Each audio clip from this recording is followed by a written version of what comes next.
With a record of 71-43, the Pirates continue to be one of the best teams in all of baseball, and as of right now, they currently have the best record in the National League in its entirety, with the Dodgers in second place at 66. We still don't have the best record in all of baseball because the Guardians are 10 wins ahead of us. They've been awesome this year, and the Twins are a game behind us in the same division. Who knew the American League Central was such a powerhouse division? Even the Tigers at 65 wins are one of the better teams in baseball this season. The division is pretty much wrapped up, and so that's not really much of a storyline going forward for the rest of this season. No other team in the National League Central has even a winning record right now, or even a 500 record. The AL Central is certainly more of a powerhouse than the NL Central this season.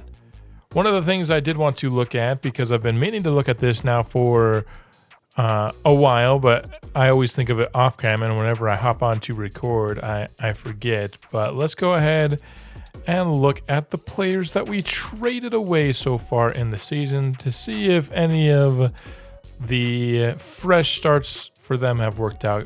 Hayes now is in his second season in Arizona, and in his first season, he had a career year. He hit 19 home runs and had an OPS above 700, which, isn't anything insane, but for the kind of player that he was, both in real life and then kind of in this rebuild in the first 2 years with us, that was an awesome season. He has come back down to earth a little bit this year. The OPS is down to 674, but with that level of defense, I think Arizona still takes that, and so I'd say the move for the most part has worked out for Hayes, and he's been a better player in Arizona than he was in Pittsburgh.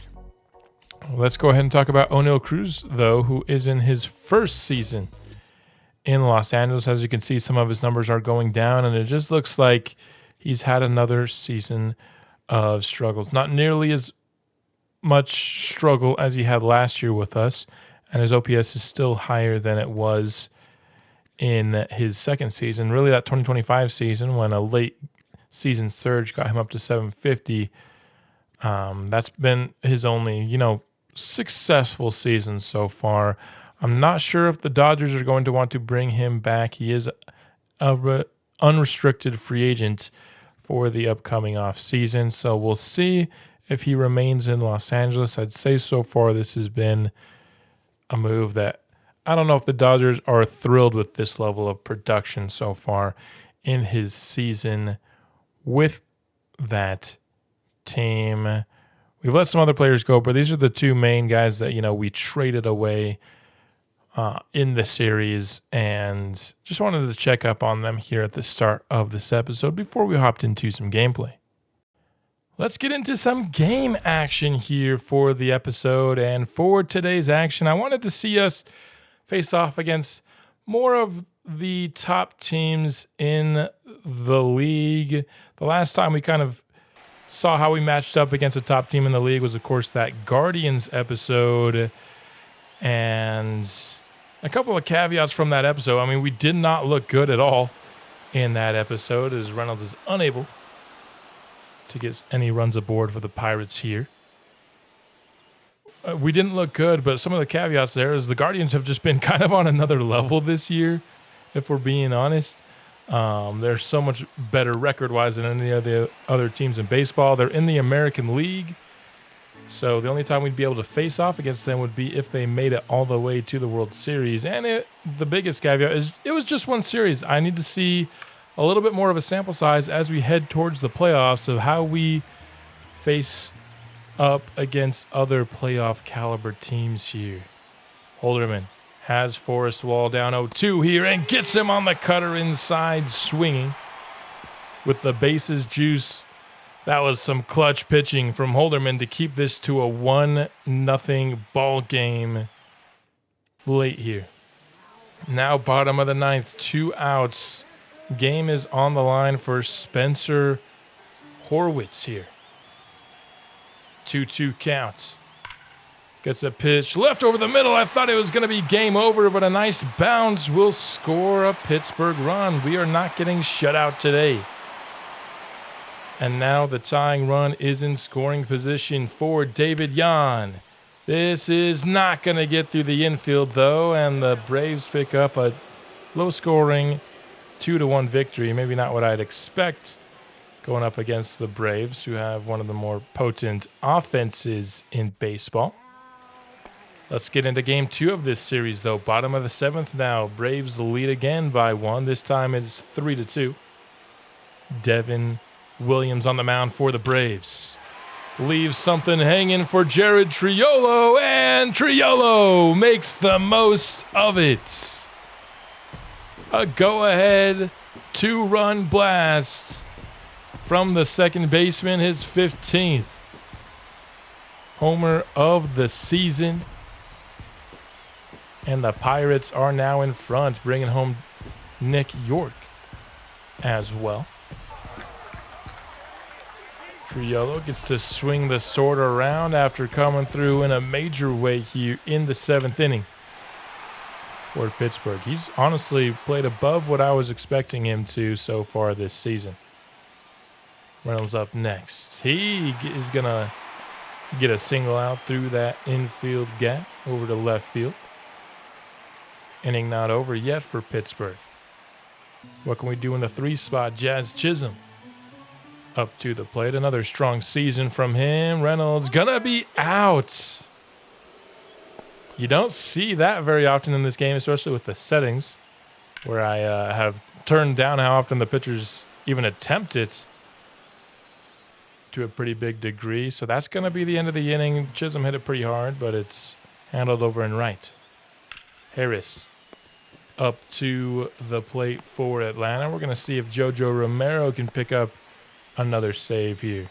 He's been a player that's in simulation, has had a pretty good season as our closer, but has really struggled when we've actually watched, which is a little bit concerning considering we're about to enter the playoffs, and of course we'll be watching a lot of his potential save situations.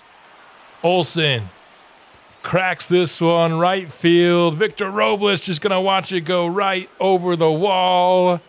And it's another blown save for JoJo Romero right on cue. If you just take a look at his stats, he's performing very similar to last season in terms of his kind of blown save pace, but it just seems like every time we've watched him try to get a save, he's blown it. It's not every time, but he's really struggled this season in our spotlight games, and that makes me worried, I got to be honest, as we head towards the playoffs, and it looks like the Braves might not be done there. They not only tie the game, but take the lead with back-to-back homers. Bottom of the 9th, and now Pittsburgh's going to need to try and make the comeback in the bottom of the 9th. Not a good outing here from JoJo Romero. He is on an expiring contract. What to do with him is one of our questions upcoming in the offseason, but certainly not off to a good start in this episode. Baczynski will come in and try and finish off the inning, and nearly down in front of Reynolds, but he had the reaction time to end the inning.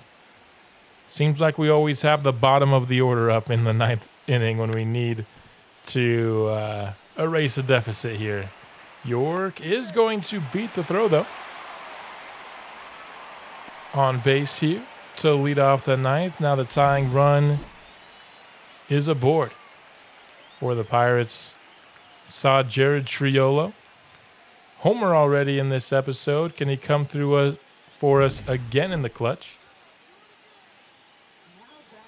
3 for 6 so far in this series. Doing pretty well. Dylan Lee on the mound for the Braves. It is gone. Jared Triolo, another homer. This one is a walk-off. Let's go. Jared Triolo having himself a breakout episode here as we prep for the playoffs. coming through once again. We've seen a lot of walk-offs in this series, but it feels like they've all been against Pittsburgh. But this time it's Triolo coming through in a major way, not only to take the lead in the 7th, but to walk it off in the 9th. A 2-home run game. He is easily player of the game. On to the 3rd and final game here of the series. We have another save situation for JoJo Romero. Last time it was broken up by Matt Olson, who of course had that solo shot. This time it's going to get through the infield. The throw from Reynolds is not going to be in time, and it's a blown save again as Ronald Acuna is able to cross home plate. Come on, JoJo. You've got to be kidding me, man. Close-ish play there, but not really. The Braves tie this game again, and JoJo Romero is once again relieved, this time for Will Vest, who gets out number 2. Looks like Josh Palacios is out there in right field for us this game, and the slider gets Hassan Kim to chase. And so we have another walk-off opportunity here. Bottom of the 9th, Robles is up to bat. Pops one up to center field for Michael Harris to run down. Down to our final out. Will we be heading to extra innings? Spencer Horwitz will give us the answer there. It is grabbed over in center by Harris. We're headed to extras. Sticking here with the offense. Top of the 10th. Seeing if we can't walk it off once more. We get a ball deep to center field. Thought maybe we'd tag there. Decided to play it safe, I guess. So sacrifice fly not going to be really in the cards for us. Reynolds hits one to center field again. Once again hauled in. And had we successfully tagged there, this game would be over. But instead, there's 2 gone, and we haven't been able to advance the runner at second. Can Triolo continue his late game heroics? Not this time around. We're heading into another inning here in the 11th. Our 3rd straight walk-off opportunity. Can Billy Fink come up in the clutch? Not this time. Again, we don't tag. Why are we not tagging, dude? I understand the Braves' arms aren't bad in the outfield at all, but come on now. Circle change. Low and outside gets Jazz Chisholm. Our best bats haven't really been able to do anything, and that's going to continue here with David Yan. I think I've seen enough of this team trying to hit in extra innings. I mean, geez, how many opportunities do you need? I'm just going to simulate to the end of the game here. It ends up being Andy Rodriguez who wins the game for the Pittsburgh Pirates. On to our 2nd series now. Again, I wanted to see us face off against several different teams. I know the Seattle Mariners are an American League team, but they do have one of the best records in baseball this year, and game 1 of this series has us down 1-2 before we get a clutch RBI here to tie us up in the top of the 7th. Peguero up next. Pops it. This should be an infield fly. It's going to be handled by Ryan Bliss, somebody that I had on my Colorado Rockies team. It's one of our Rule 5 draft picks. Majinski has a man on 3rd with no outs. Can we get through the inning without allowing that run? Would be pretty impressive stuff. He has been probably our most impressive pitcher so far this season, and doesn't come through for us here. That gets down just in front of Joe Adell. Maybe if you have more speed at center field, that one is hauled in. Still could have been a tag situation, but was just about to maybe bring up his name as somebody who could replace JoJo Romero if we wanted a new closer, but then he also comes in and allows a walk-off base hit by Seattle. On to the next one. Jared Jones pitching here, bottom of the 5th. With a 1-run lead, but Seattle trying to tie this game up. Robles hauls it in. And once again, no tag.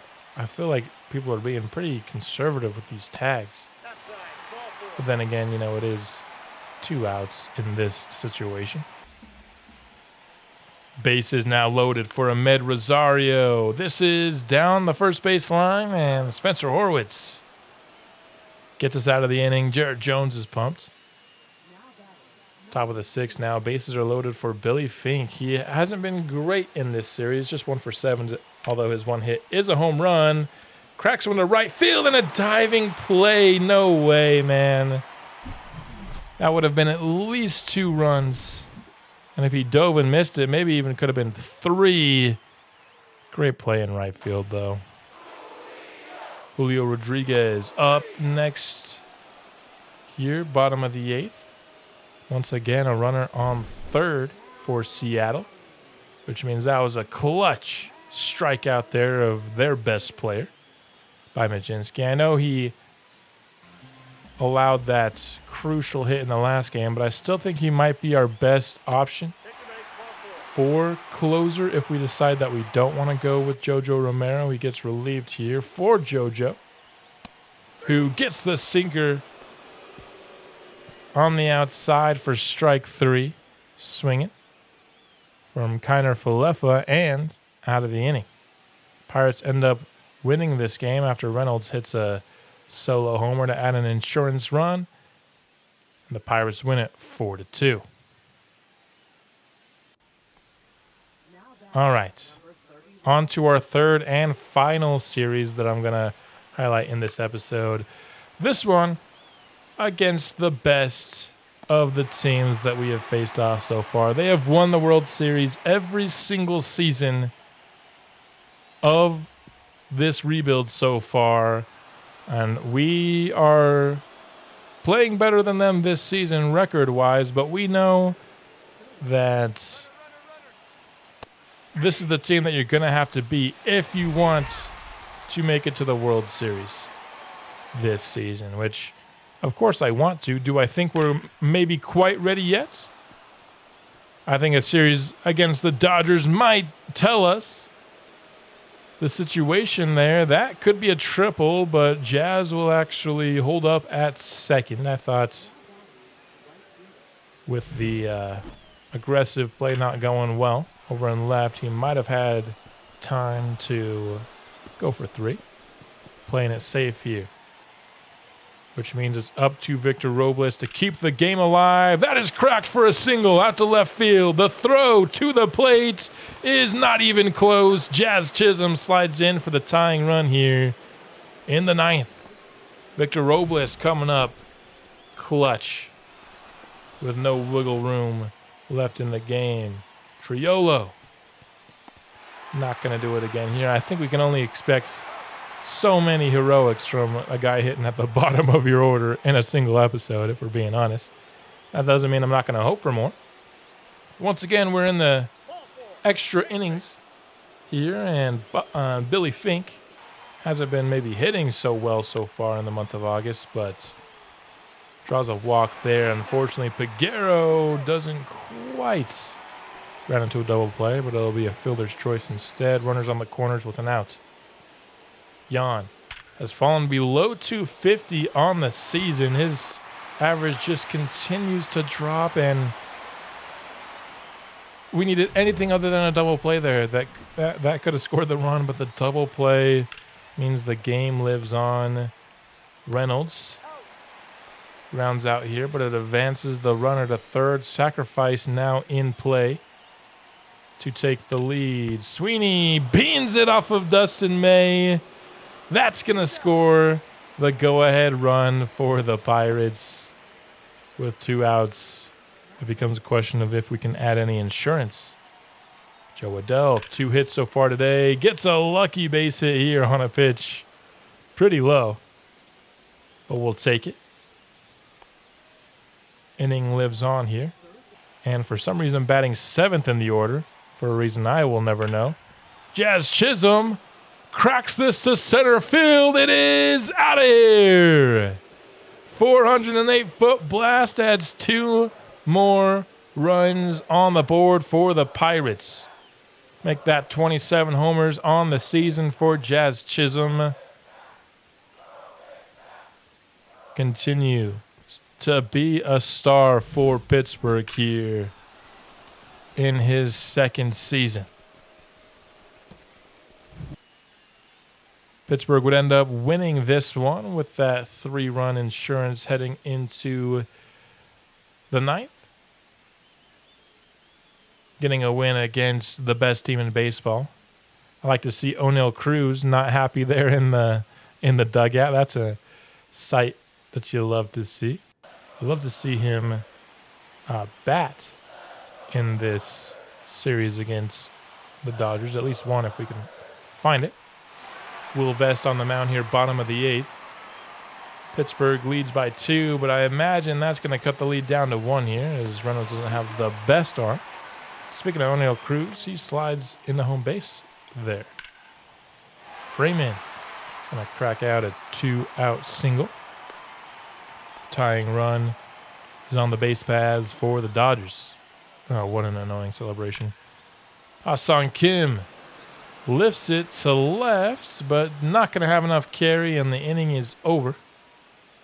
Pittsburgh still with a narrow lead here. Can they keep it? Bottom 9 now. It's another save opportunity for JoJo Romero. Full counts. Gets Ohtani on a slider after getting Mookie Betts out with the first out of the inning. Will Smith up next for the Dodgers. That's going to be a single on an 0-2 pitch. Inning lives on for LA. 0-2 again. Hernandez lifts it to center. That's back down for another base hit. Romero doing a good job getting ahead of these counts. He's just not able to put these guys away. And now the game lies in the hands of O'Neill Cruz. Exactly what I asked for. Cruz, as we talked about at the beginning of the episode, not hitting super great for the Dodgers so far this season. Romero needs to beat him to the bag, and he does. For a Pirates win, you love to see it. O'Neill Cruz could not come through for the Dodgers, and the Pirates pick up another victory here. I'm liking what I'm seeing. We're certainly showing that we have the capacity to hang with the Dodgers, that's for sure. We've got one more game to go. This time we're going to see Paul Skenes pitch for a minute. He's got a shutout going here. In fact, it's a pitcher's duel between 2 excellent pitchers. It's Roki Sasaki on the other end, which we'll see in just a minute. Spoiler alert. He's got 2 outs and a runner in scoring position here for Hernandez. 1-1 pitch is going to be fouled off. Dodgers crowd getting excited there for a moment, but to no avail. Can we get a strikeout here? 2-2. Solid sweeper, but Teoscar did not bite on it. That evens up the count 2 apiece. Skenes gets him to swing at this one. It's a slider for strike 3 swinging. The score remains donuts here on the road in LA. Like I teased, Roki Sasaki now on the mound. Also having himself a really good day. Triolo gets a hit into the outfield, but can't find the gap, so we get Nick York sliding in the third. Sacrifice territory now for Billy Fink. Would love for a big-time hit from him in the episode, but he swings at a slider. Usually it's the slider outside that gets him. This time it's the slider high. He's certainly not a fan of the slider, though. I'll tell you that right now. Reynolds, that is a beautiful pitch. I can't even blame Reynolds for that one there. Roki Sasaki showing that he's got some serious stuff here. 4 hits to 2, but still zeros. Bottom of the 9th, Colin Holderman trying to see if we can force another extra innings game here. We've been seeing a lot of that. Walks Hernandez here for runners on first and second. It does put the double play in play for O'Neal Cruz. We get the 5-4-3 double play. O'Neal Cruz has had a couple of opportunities to come through for the Dodgers, and luckily for us, hasn't been able to do it either time, making me feel even better about letting him go. Not that I was having any doubts about the move prior to this episode. Castellanos, a chopper to Fink, and we get through the end of the 9th. Scoreless baseball here. The pitcher's duel has continued even after the starters have left. Top of the 10th now. They're going to say Reynolds went around that one for the second out. Horwitz. Hitless today. Lifts one deep to right, but just had too much air underneath it. Barely. Just a slightly lower angle there, and it would have been a different story here. We're going to see if Colin Holderman can keep this game scoreless. No, he cannot. The Dodgers pick up a win here. Unable to sweep them, but we get a series victory, which is pretty nice. We have a big injury that I need to talk about here, and that is Jazz Chisholm. He recently, a couple games ago, just broke his shin.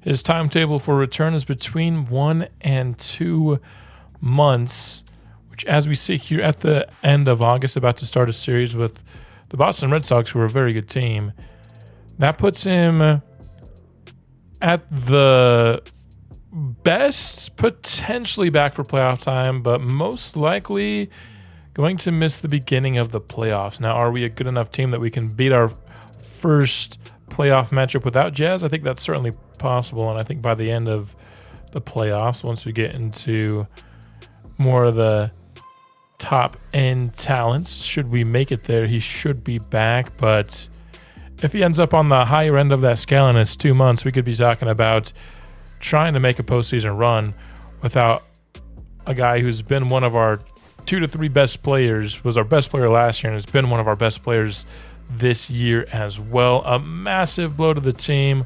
Hopefully that shin ends up more on the 1 month side than the 2. We are now in the month of September here, and I honestly think we're just going to finish off the regular season here today. I think a lot of the storylines that need to be told for the season have been told already, and I'm just ready for some Pirates playoff baseball. I think we're a really talented team, and we're ready for the playoffs. But since it is September, it is time to call up some players, and I think the pitching call-up was pretty easy. We're just going to give Luis Medina a shot back up at the major leagues to add to the bullpen. He was playing as a starter at AAA because his stamina is actually pretty decent, and he had a pretty dang good season. And so he's back up with the major league squad. Now, it was a little bit tempting to go with Coyle here, I must say. He has gotten some awesome development here. At the beginning of the month of August, he got a promotion up to AAA, and in his first 35 innings there, he has been really, really good, and his ratings are in a really good spot. Ultimately, I decided not to call him up. I think he could still use a little bit of development in things like control and hits per 9. And also just our starting 5 has all played really well. Everybody's below 4 ERA, and our highest whip is 1.42 with Jesus Luzardo. I didn't feel a great need to try and replace one of those guys, so we're just going to let him continue to kind of cook in the minors. Now, for the hitters, it is a little bit more of a discussion, I think. You have Nick Gonzalez, who I think is the easy answer. He's been playing at AAA this year after having a really disappointing year in 2027 for us, and he's been playing pretty well. And we kind of know who Nick Gonzalez is. He has some infield versatility, but for some guys that could take his spot, I think Buford Kingman would maybe be the big one. And I would probably play him over in left just because we could get better defense there. And then Brian Reynolds would move to be a DH for us. That would take Peguero out of the lineup against lefties and probably Spencer Horwitz out of the lineup against righties. And I think that could be a good way to go. Buford Kingman's playing well here, just under an 800 OPS at the AAA level this year, 288 average, 15 home runs. I think he would be a good defensive addition to make prior to the playoffs. And I do think his ratings are in a spot where he's ready. He's got good clutch.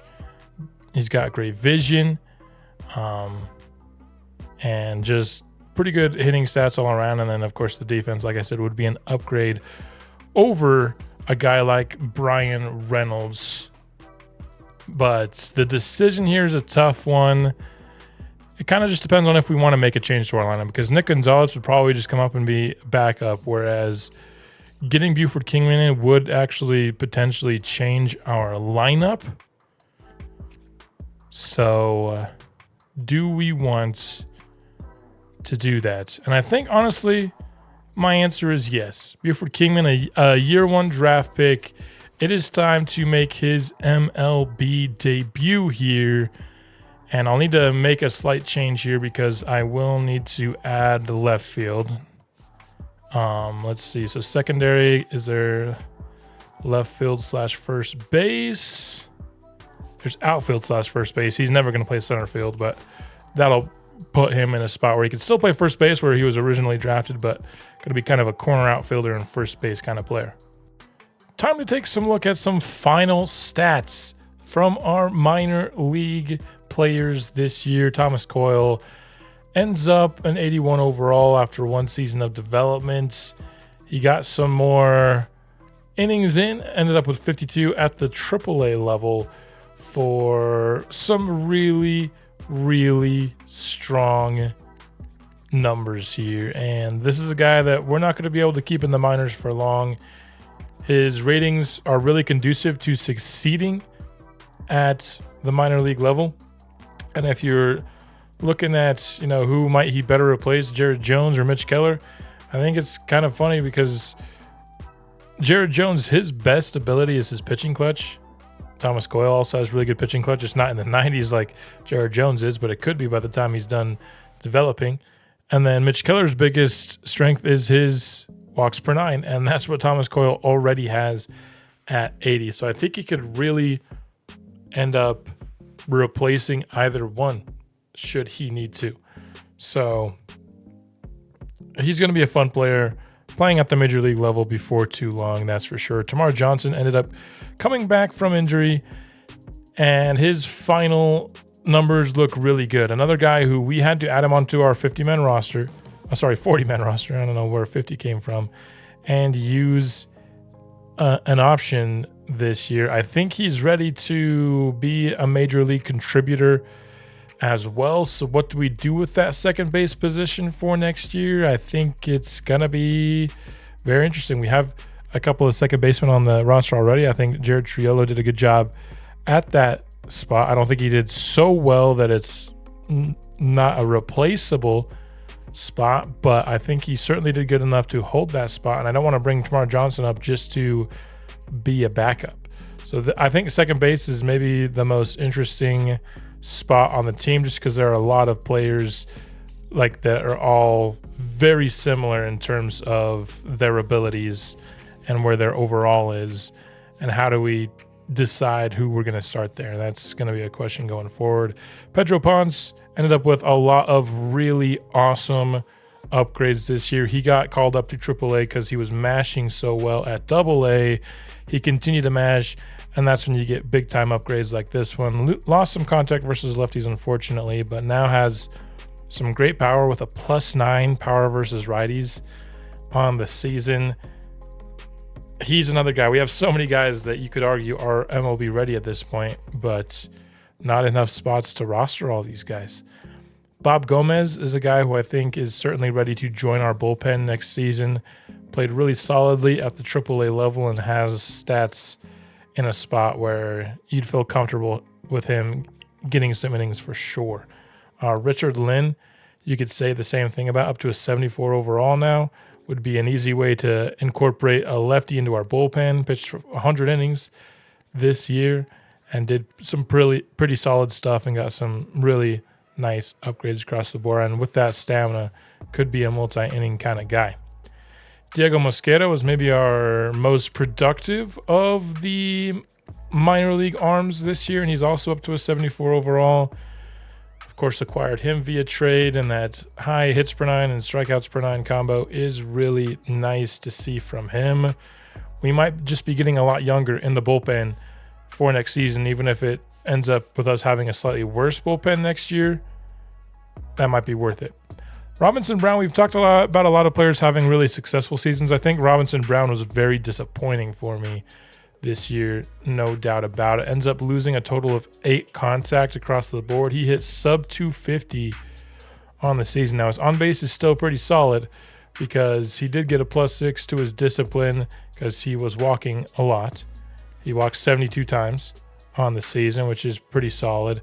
So, not all disappointment, but man, I was hoping for some higher contact and that we'd have somebody that could maybe step into center field as soon as next season, but not after this year. He's going to have to show me a little bit more at AAA, the ability to hit for a higher average than that for sure, before I'm willing to bring him up, especially with his weaker arm. If he was going to be like a great defender and at least a solid hitter, I'd be okay with it, but the arm's also not there either.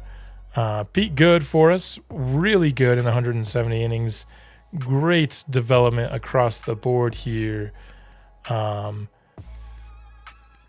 He's another guy who's going to be close. I still think he could use a little bit of development overall-wise, but production-wise, he's shown that he is pretty much ready to go. And the question of when we're going to replace Luzardo with Pete Good is a question that we'll have to answer here shortly. Jesus Vaccaro lost a little bit in hits per nine this year. Numbers wise wasn't bad in his 90 innings pitched, and got some good pitching clutch upgrades, which you like to see. And he's probably just a little bit behind some of the other guys we've already talked about. Robert Eckert here. So I think they promoted him to AAA all by themselves. He was at AA for us this year. Didn't quite develop the power, but he was hitting over 300 the entire year, and that's why you see the +9 to contact versus right-handed pitching. I don't want to demote him back to AA because sometimes that does mess with people's upgrades, although honestly, he's done upgrading, so let's actually just see what his abilities are once we get there. Let's see if there's anybody else at AAA level. I don't think there is. So Jermaine Hodges, how did he do with his pitching clutch? He got a +4 this year, which is okay, but certainly want more than that on a year-by-year basis. In terms of how he simmed, it wasn't that bad at all. 3.53 ERA, 1.19 WHIP. You might think 72 overall, this guy should be playing at AAA at the least, but I really want to make sure he still gets good development in his control and his pitching clutch. Those are both still so low for him. Robert Eckert, this is what we can talk about now. Yeah, 317 average for him, an 858 OPS. He hit 14 home runs, which is good. I don't know if that's, especially like he can't upgrade that because he hit 14 home runs. I feel like that's a decent amount of home runs if you ask me, but it is what it is. I don't know if he's ever going to be a fielder, but that's what we trained on this year. Maybe next year we switch it to power and just accept that he's a DH only kind of player. Could be something that we do. Fernando Torrero, skipped over him earlier. Great strikeout pitcher. And a lot of these guys kind of just in the high 3.9s ERAs, kind of somewhere in the 1.3, 1.4 whip range. So solid stuff from a lot of our young bullpen arms for sure. Carl Womack, I believe he was a year 1 draft pick. Still kicking it around here in AA, up to now a 69 overall. Was one of our, lower draft picks in that year. That 61 stamina. He's going to be a reliever eventually. And even then, we have a lot of relievers that have passed him up. He's just kind of been the victim of some good draft classes that have kind of passed him by at this point. Same could be said of Ray Drake, who's now 23 years old. Just continuing to chug along with his development. Played pretty solidly, but still quite far down the board for us. And then that's pretty much going to wrap it up. I'll give you an update on these super long-term starters that we drafted a couple seasons ago. Mackenzie McCarty, probably good enough now to move up to Double-A next year, but we'll see if there's room because we have so many pitchers. Enright, kind of a similar deal here as well. Got a +5 to his pitching clutch, which you like to see quite a bit. I usually wait till about 60 overall before I put a high potential guy in Double-A, and they've both gotten to that mark up to this point. Herb Finn, I don't know if he's ever going to be anything for us, but here are his upgrades, up to a 49 overall after a full season's of development. So there's that. Just missing out on the 100 win mark are the Pittsburgh Pirates this year, 99-63 when all is said and done. Taking a look at the playoff bracket here, the Dodgers do end up getting that number 1 seed.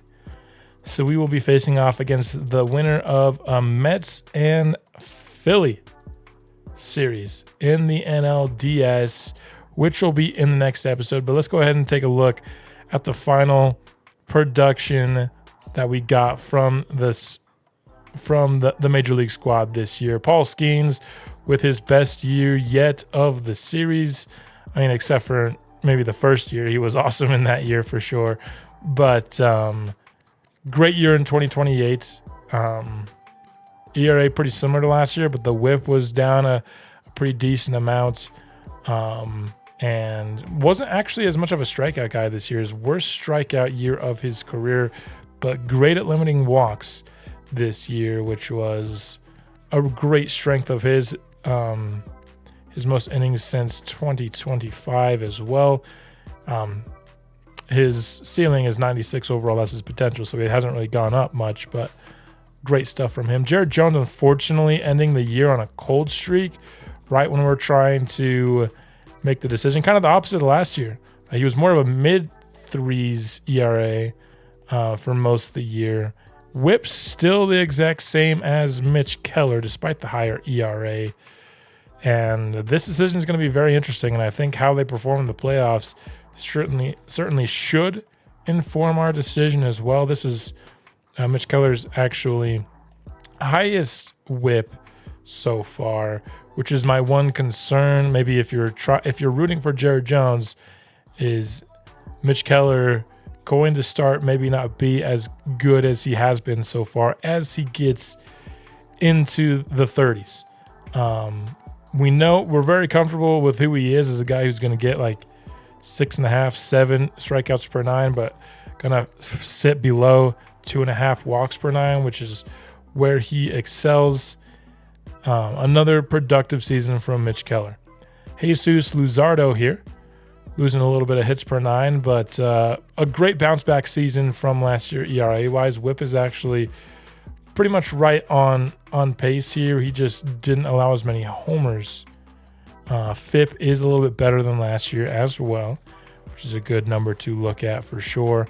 I think for the fourth starter, certainly happy with those numbers, and the same can be said with Bubba Chandler, who was under 4 ERA for a lot of this season, ends up just above it here. But for your fifth starter, I'm taking these numbers, especially in a guy's first full season. He pitched 63 innings for us last year, but 159 this year. First full season as a starter from beginning to finish. We're taking those numbers for sure. Overall, our starting pitchers were all awesome. Decided to make a 1-year investment in Will Vest, coming off a Reliever of the Year award in 89 innings. He wasn't quite as good as he was last year, but I think he ended up turning his season around after a kind of a little bit of a rough start, to be honest. Not really a strikeout guy, but limits home runs, limits walks, does all the other stuff that you want apart from striking out. And he ended up having a solid year.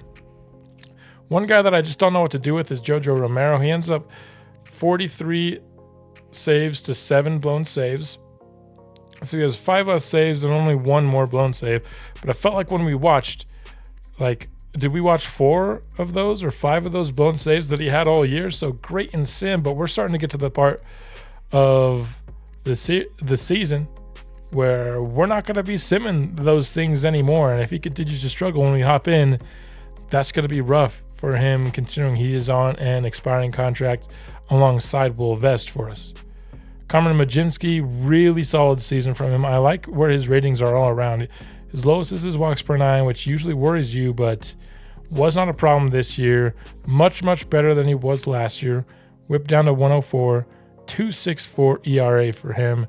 Here are more of his other numbers. He just great at limiting home runs, and I honestly feel like that's oftentimes what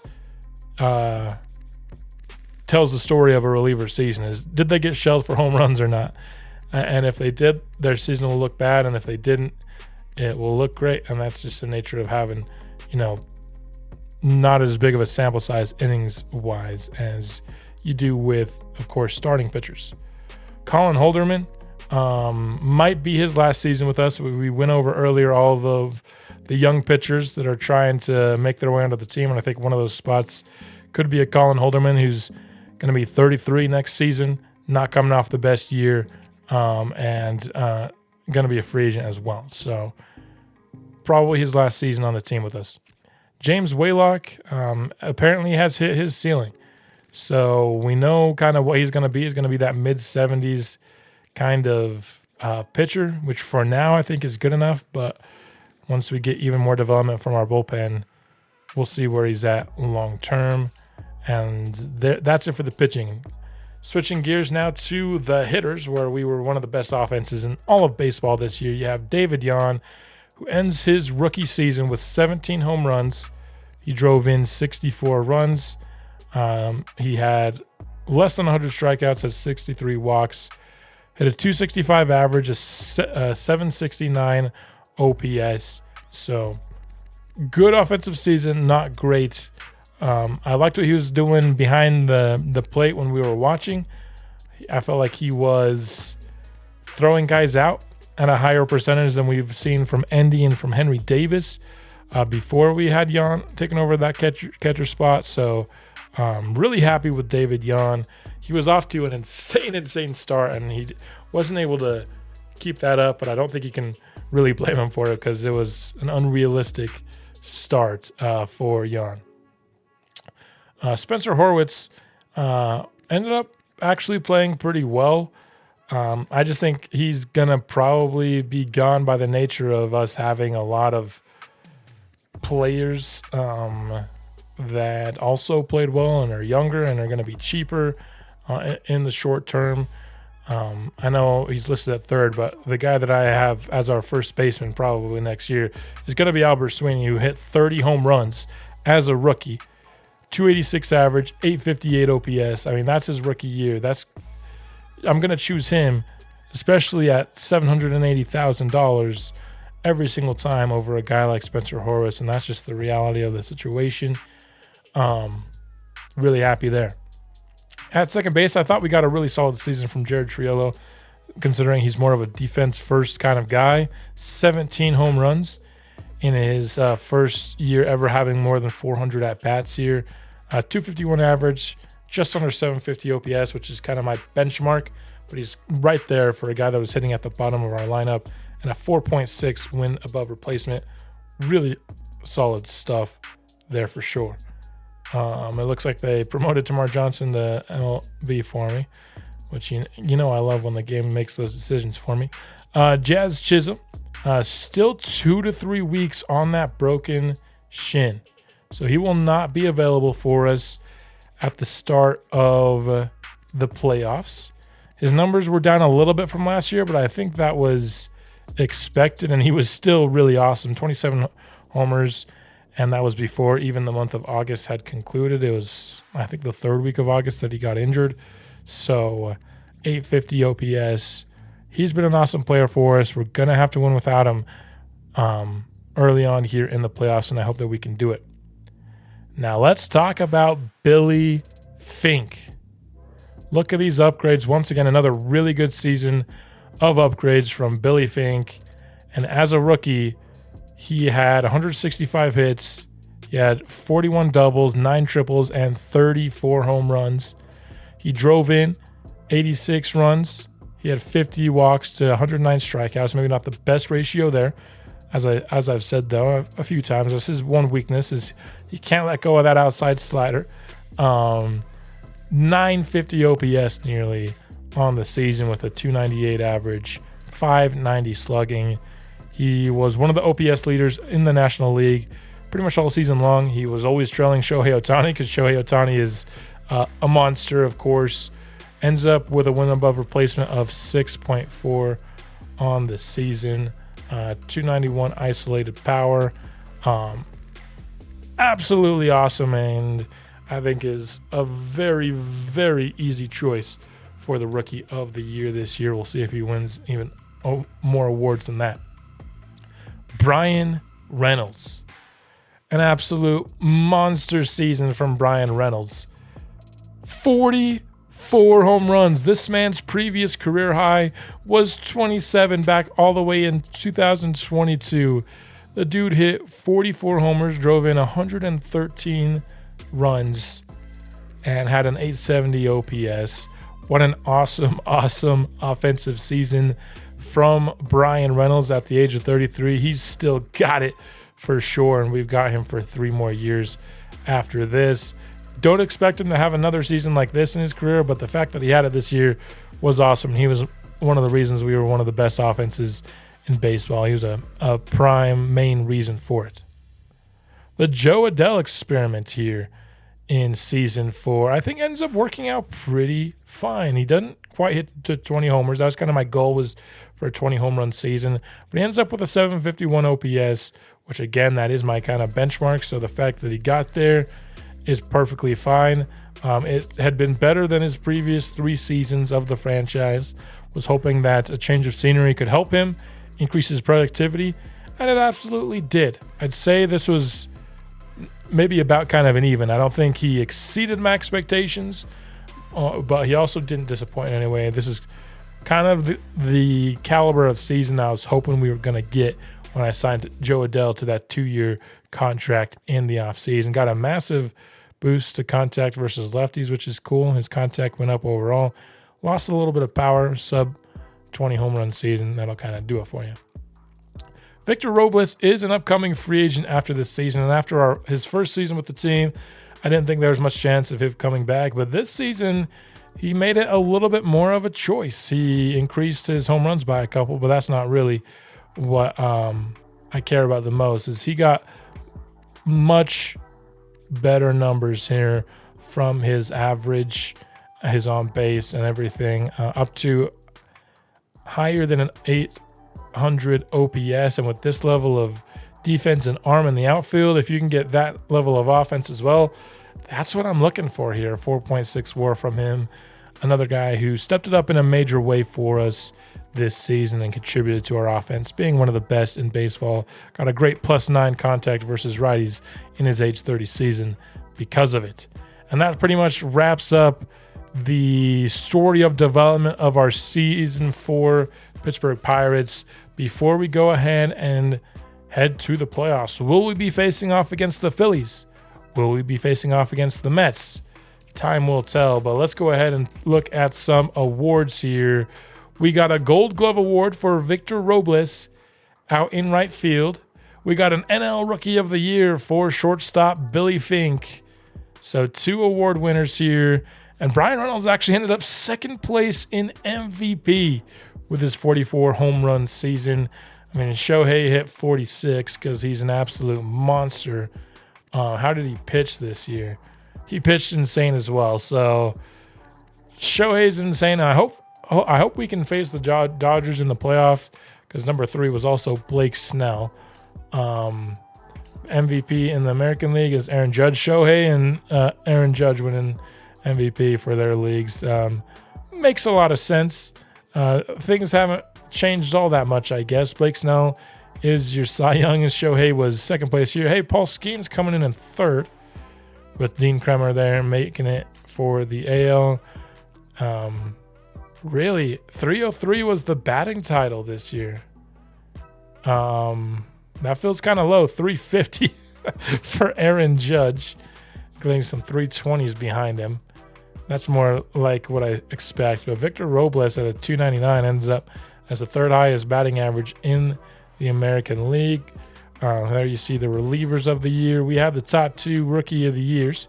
Ryan Rosales ends up getting more votes than David Young. He's close to his ceiling now, but especially with them getting Arden Morales, the first base, the Reds are going to have some very interesting young guys. Hopefully they can become a team that is tough to beat in our division going forward.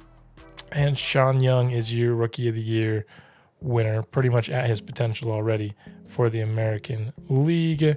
Hank Aaron goes to Shohei and Aaron Judge. That's pretty easy. I'll quickly here go through the Gold Gloves, see if there's anything to note here. We get second place Gold Glove for Triolo. Brian Hayes wins it over for the Diamondbacks, and that's no surprise there. Anybody else for the Pirates here? And of course, we knew that Victor Robles had won it over in right field. Silver Sluggers. We had a lot of good bats this year. Where do we get some here? We get Albert Sweeney winning it at third base. I'm probably just going to officially change his position. We also get a Silver Slugger for Billy Fink.